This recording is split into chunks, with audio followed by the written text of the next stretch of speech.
To understand the importance of the golden ratio, you also need to learn about the Fibonacci numbers. These numbers don't seem particularly exciting at first. The sequence begins with the number 1, and then after that, each number is the sum of the two previous numbers. There is a pattern, but it doesn't seem interesting until you see how these numbers occur in the natural world. There are many examples of how these numbers occur in nature, and I'm not going to explain them all, but I am going to give you one example. When you look at a plant or tree, you'll notice that the leaves are spaced out.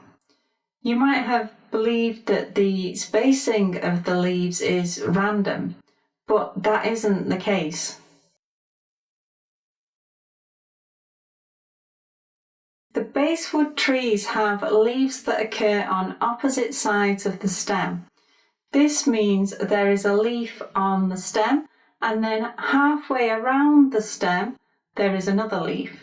Obviously the next leaf is higher up because the stem has grown, but the angle from one leaf to the next is a half.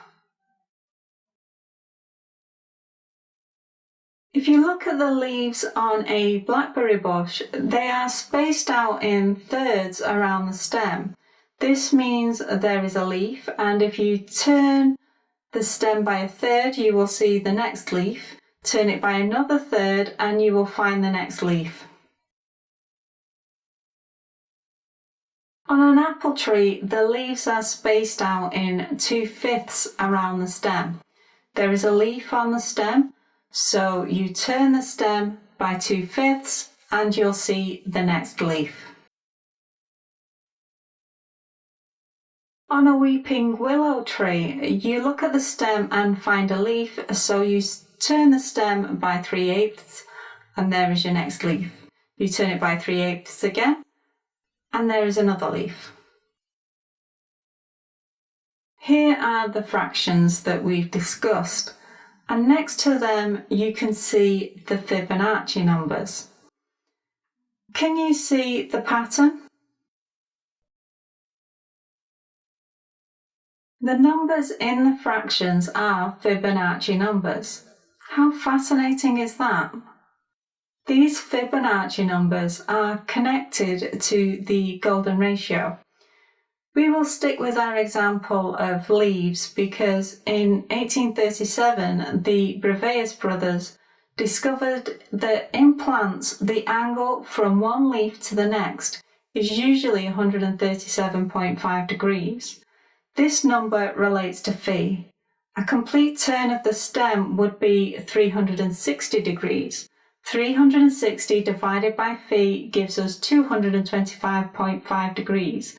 That's more than half a turn, so we will measure it as if we were going in the other direction. That's 360 degrees minus 225 degrees. That gives us 137.5 degrees. That's what the Brevis brothers said was the angle that determines where a plant grows its next leaf. This angle is sometimes called the golden angle because of the connection to phi and the golden ratio.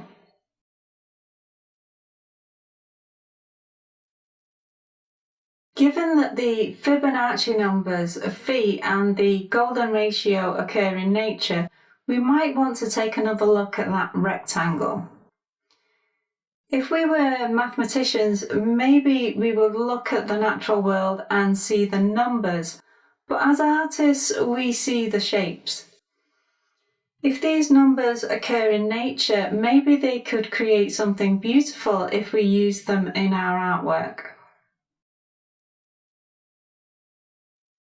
Perhaps beauty isn't the right word.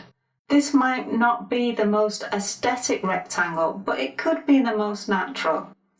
Nature can convey many things. It is sometimes beautiful, sometimes ugly. This rectangle might speak to us on a level that is almost unconscious. This rectangle might seem natural and familiar. Are you looking at the rectangle in a different way now you know about the golden ratio and its significance? I find the knowledge about the Fibonacci numbers, phi and the golden ratio to be wonderful and beautiful in its own way. Does this knowledge change your perception of this simple shape? Does this make this rectangle seem more interesting?